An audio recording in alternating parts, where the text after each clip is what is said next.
Chapter 56, Summer. A lot of things happened that summer. In June, new school board members were appointed, and they voted to rehire the purged teachers. Daddy received his teaching contract for the next year on June 18th. He signed it and returned it to the post office that very same day. David changed his major yet again. He was studying politics this time and went to live with a friend in Washington, D.C. for the summer. Mother gave Betty Jean a raise, and Judy came home, and I expected it to be awkward like our visit at Christmas, or tense like over spring break when I had to watch every word. But it wasn't. It was comfortable, like reuniting with an old friend. After dinner, I went into her room to watch her unpack. "And tomorrow," said Judy, "maybe we can go to the zoo and then the pool." "Actually," I said. "What?" "I already have plans." "Oh." I couldn't read her face. Was she disappointed or surprised or something else? "I'm going to the movies with Nora. We're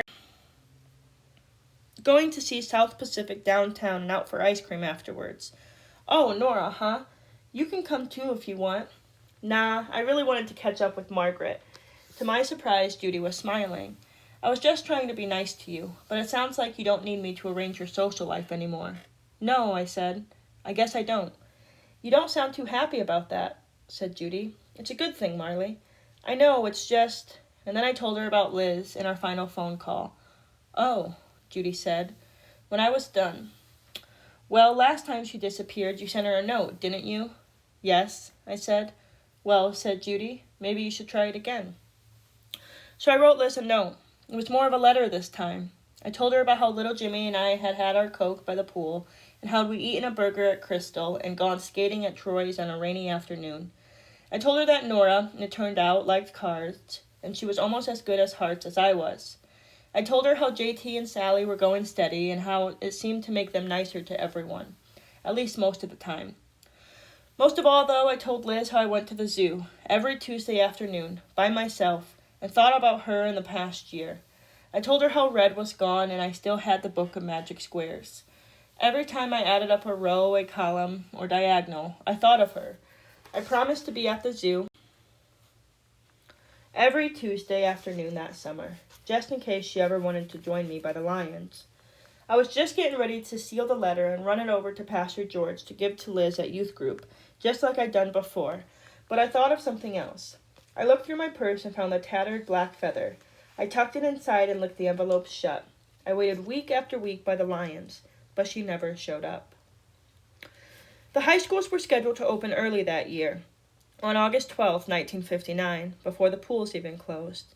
The elementary schools and junior highs wouldn't open until the day after Labor Day, like always. When August 12th finally came, Daddy and I got up with Mother and Judy, in a reverse of the day last fall, when Daddy and I had gone to school and they hadn't. We all got into the car and drove Mother to Hall High School and dropped off Judy at Central. On the way home, one of the streets was blocked off. Daddy parked the car and we got out to see what was going on. There were more than 200 people in the street, some in cars and some on foot. In the front walked a man holding a Confederate flag. Others held signs reading, "Arkansas is for Fabius," and "Race mixing is communism." "What's going on?" I asked.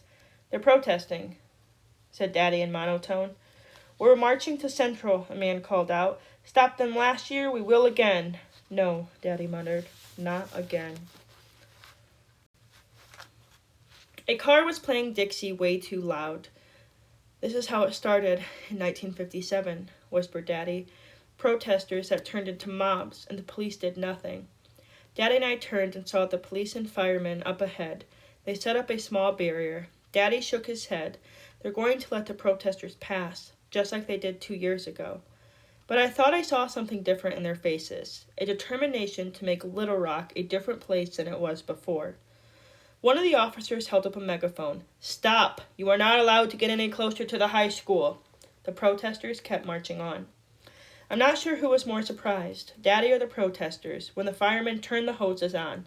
In an instant, the segregationists were soaked. Most of the protesters left immediately, wet and soggy as they made their way home.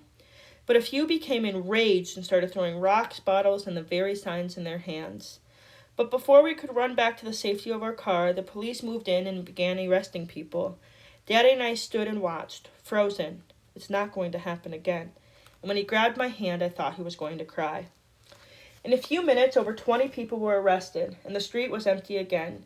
They had been stopped just a block from Central High School. Daddy looked at me. "Have no fear of them," I quoted Peter at him, "nor be troubled." He gave me a hug. That's my brave girl. At dinner, when we asked Judy how school had gone that day, she said, "Fine. There weren't any protests this year. There weren't even any protests this time." Daddy and I glanced at each other, but we didn't say a word.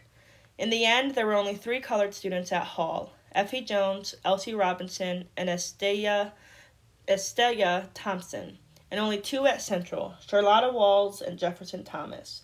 There were no colored students at the junior high or elementary school.